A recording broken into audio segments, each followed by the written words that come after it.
Hi, everyone. Thank you so much for being here for our group training call this evening. As promised, per my last video, I will be showing you all how I meal prep for the week and set myself up for success. By the end of this video, I hope you can find new ways to inspire you to create a system for your food storage and prep, plan ahead, learn the key components of building a nutrient-dense plate, eliminate triggers that may cause disruption in your progress, and how to utilize all of your groceries.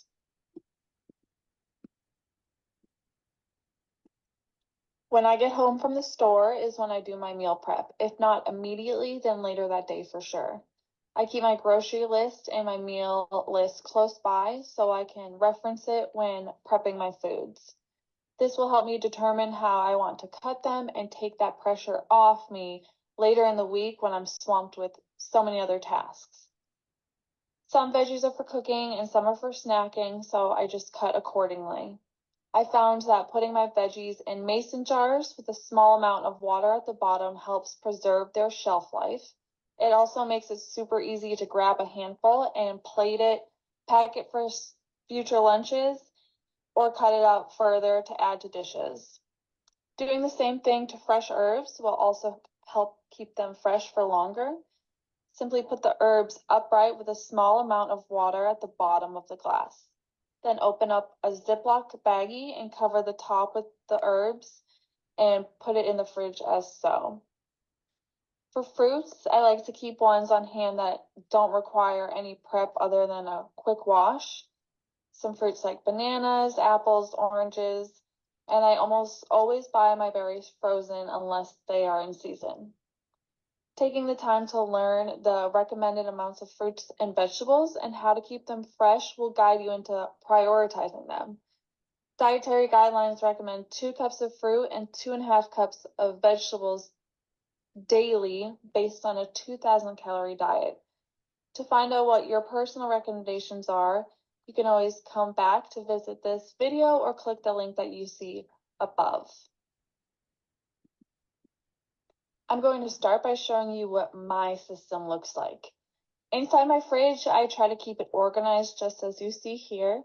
The top shelf is designated for my dairy and cheese, eggs, and sauces. I have salsa, hummus, and kimchi currently, but those things do change out.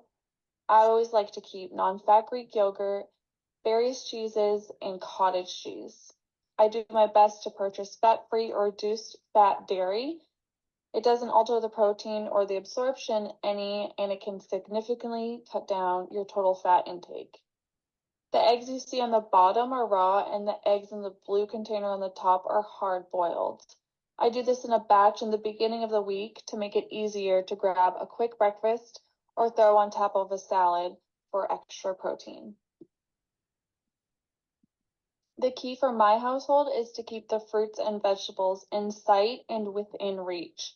I found that when I keep them in the crisper drawers at the bottom of the fridge, I tend to forget about them until they spoil. On this shelf this week are some peppers, broccoli, snap peas, mushrooms, celery, carrots, onions, homemade vegetable broth, Brussels sprouts, and cucumbers.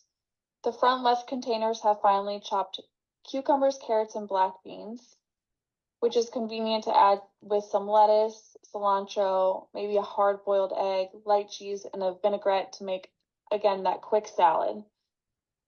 Everything else is cut accordingly to the following meals I planned for this week: fajitas, curry, chickpea, and cabbage, fish tacos, meatballs, rice, and Brussels sprouts, chicken with lentils and broccoli, and cauliflower pizza.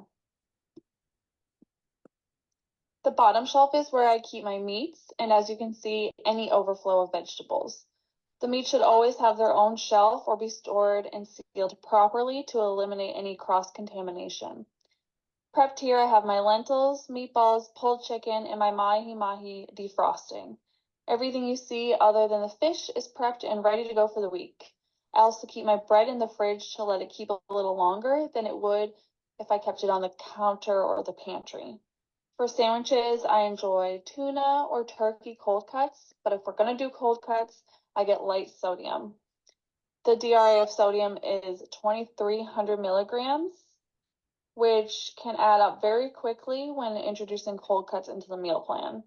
That's why it's extra important to look on the nutrition labels of your groceries and check the amounts of things like sodium, added sugar, fats, and carbs. The crispers in my fridge are never used for vegetables because, like I said, if it's out of sight, it's out of mind. I have less likely of a chance of forgetting that my yogurts are there than my vegetables. And whether that's intentional or not, I'm not sure, but I do know my tendencies, and the goal is to set myself up for success. We also like to keep our beers in here. We keep a mix of non-alcoholic beers as well as regular beers. This has helped me and my partner cut back on drinks, and we try to only drink on the weekends, but sometimes work is really tough, and it's more about just the habit than the fact that I'm actually craving a beer. Planning ahead and avoiding triggers. Ask yourself, am I going to be doing a lot of driving today? If so, am I going to be hungry to or from my destination? Is traffic going to be so long and irritating that I just don't even want to do anything when I get home? This is what we want to avoid, right? Because we know we have options at home that are more nutrient dense than anything we might get at a fast food joint. So we alter. Pack some of the nutritious snacks for the road, accept the new habit change, and get a lunchbox or containers that are easy to transport. And eventually we will adapt. It will become something else to look forward to. My own adaptations have taken over tiny parts of my life. This is a screenshot to the right of my daily alarms and the notes I write with each alarm. I have one to remind me to meditate and log to track my food and to wake up, of course, but it really helps enforce new positive habit change.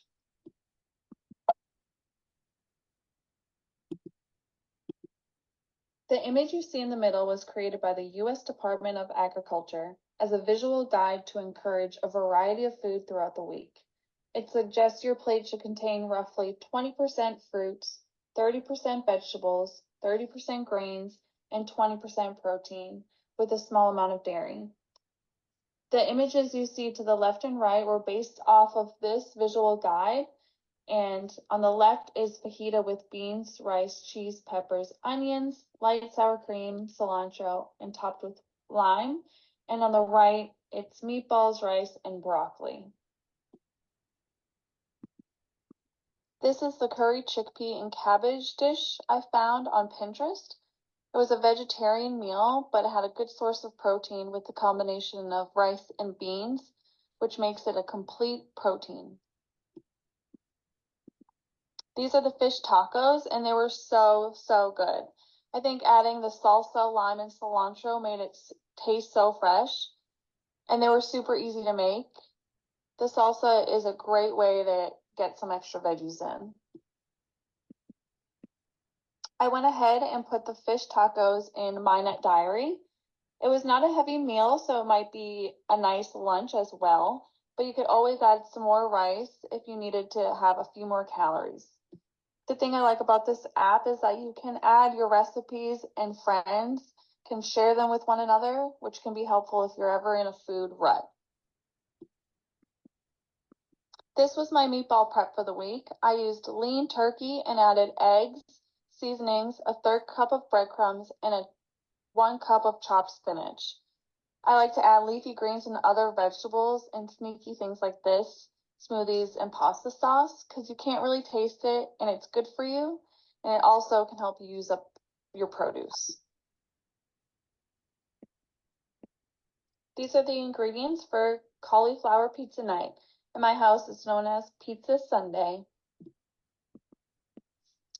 We have cauliflower crust, which you can buy in the frozen pizza section. It is thin crust, cooks perfectly every time, and it is never soggy. This one had some leftover meatballs, mushrooms, onions, a light cheese, and a homemade pizza sauce. I did that by adding some seasoning to the remaining crushed tomatoes I had and used my immersion blender. Super easy, and again, I am controlling the amount of sodium. When it came out, I topped it with arugula dressed in lemon. So easy and so delicious. Here is the process of me making lentils and pulled chicken.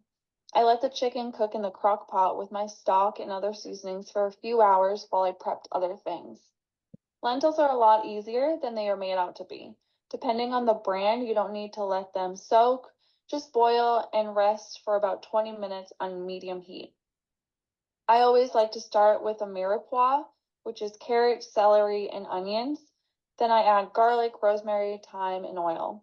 They absorb flavor really well, and you can serve them just like that or add a bit more broth, blend it up, and you have a hearty soup.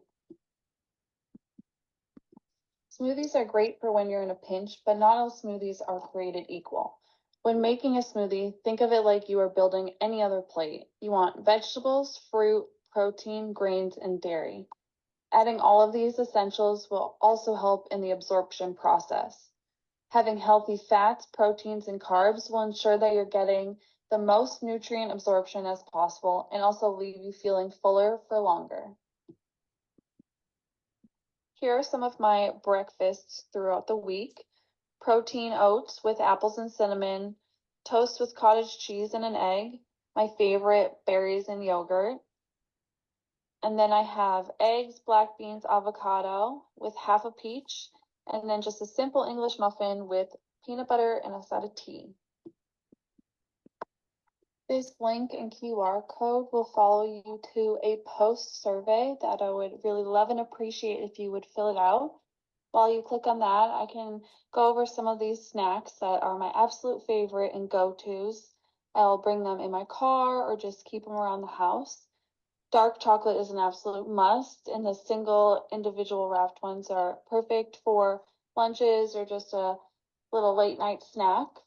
Siete brand chips are one of my favorites because they use avocado instead of canola, but I know most of you have heard me say that before. Yazo is actually something that all of you have turned me on to. They are the Greek yogurt frozen bars. Each one has about 100 calories. I also love a Chobani shake yogurt. They're just easy to grab and drink on the go. The Solis, those are dried fruits and they have various flavors, which are also good for the go and just have in your car or in your purse, bag, whatever it is.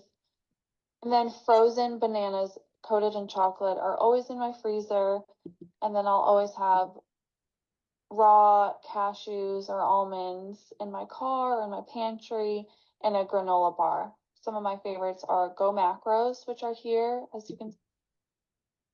Oops, sorry. Cashews or almonds in my car or in my pantry and a granola bar. Some of my favorites are Go Macros, which are here, as you can see, and then Anything Kind bar. But thanks again for everything. I appreciate all that you have done, and thank you again.